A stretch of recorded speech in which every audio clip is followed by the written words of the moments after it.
মূত্র দিয়ে এক সময়ের প্রধানমন্ত্রী মোরারজি দেশাই তার রোগ নিয়মিত তিনি এটা পান করতেন, কিন্তু এটিকে তারা বিকৃতভাবে উপস্থাপন করেছে। আমি একটি তুলনা করেছিলাম, সেই তুলনাটাকে অস্বাভাবিক পর্যায়ে নিয়ে যাওয়া হয়েছে।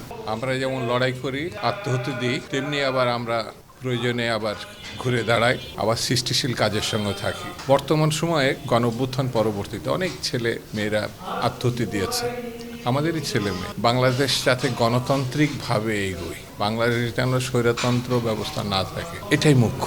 সেই জায়গাটায় প্রতিটি রাজনৈতিক দল, বিশেষ করে বিএনপি, যারা 15-16 বছর ধরে লড়াই করেছে, যারা তাদের প্রায় 5,500 নেতাকর্মী শহীদ হয়েছে, হাজার হাজার লক্ষ লক্ষ মানুষের ক্ষয়ক্ষতি হয়েছে, সব কিছুর মিলে একটাই লক্ষ্য, বাংলাদেশটা যেন গণতন্ত্রে ফিরতে পারে, বাংলাদেশটা যেন ভোটাধিকার, সাধারণ মানুষের অধিকার যেন ফিরে পায়।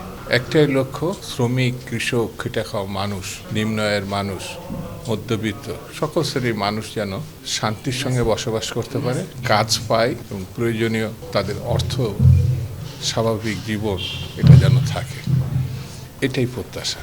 আমি একটি তুলনা করেছিলাম, সেই তুলনাটাকে অস্বাভাবিক পর্যায়ে নিয়ে যাওয়া হয়েছে। মাঠের অলরাউন্ডার আমি, আর ঘরের অলরাউন্ডার টাইলক্স।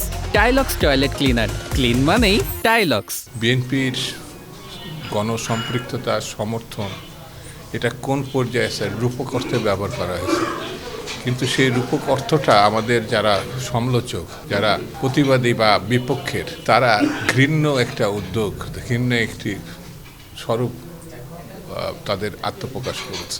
যেমন মূত্র দিয়ে ভারতের এক সময়ের প্রধানমন্ত্রী মোরারজি দেশাই তার রোগ নিয়মিত তিনি এটা পান করতেন। এটা যারা ইতিহাসে জানে তারা এটা খোঁজ রাখতে পারবে, কিন্তু এটিকে তারা বিকৃতভাবে উপস্থাপন করেছে এবং এমনভাবে করেছে, আমার কাছে মনে হয়েছে এটি সংস্কৃতি এবং রাজনীতি বহির্ভূত একটি ঘটনা।